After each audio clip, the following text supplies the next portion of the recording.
Yesus ko yagaadisa ko bagumaa dhuftee mana ko silaayoo namaal taati carraan koo silaayoo namaal taati carraan koo durdiin alloo lamaa turte dhibeen alloo lamaa turte habaarsa adda addaa sammuu kee hidhamee ture waaqayyoon nama namaan kana booddee si gargaara. Haalaalooyaa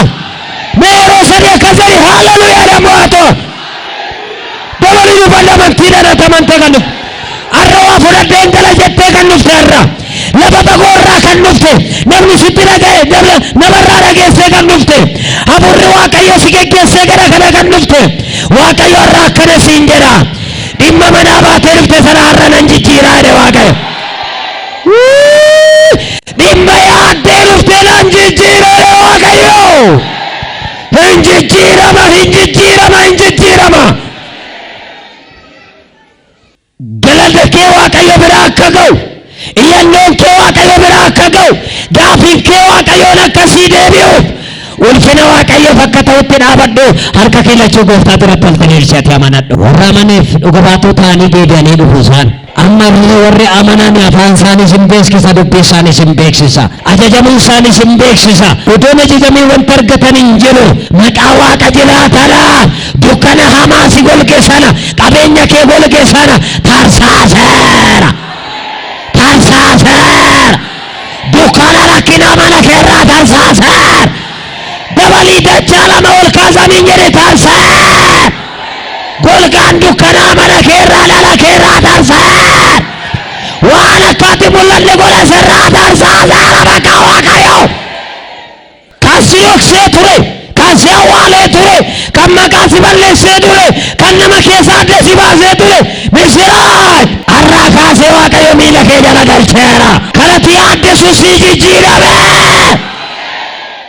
Amma yeroo torbatti miila kee akkas godha si dhukkubsa si dhukkubne naa jijjiirameera jedhani waan isaan beeku waaqayyo kana dubbadhu naan jedha jedhani waan ta'u hin beeku nama kanaaf waan ta'u hin beeku sagalee kana dhufaa jira waan ta'u hin beeku sagalee kana dhufaa jira dhimma kee sana daldala kee sana waan qabame sana waan jalloonni qaban sana waan bara dheeraa qabame sana maqaa waaqayyoon galaa hargaa maqaa Yesuusiin.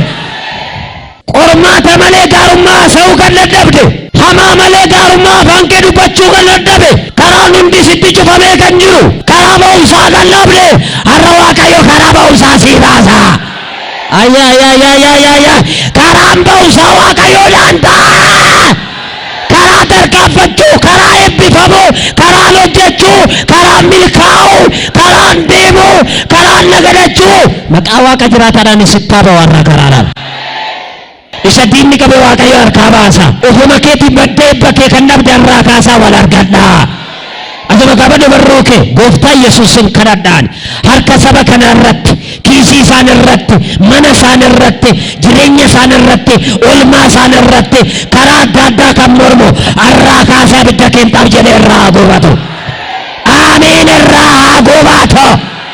Ababatten deebiin jedhi sirraa gubatu.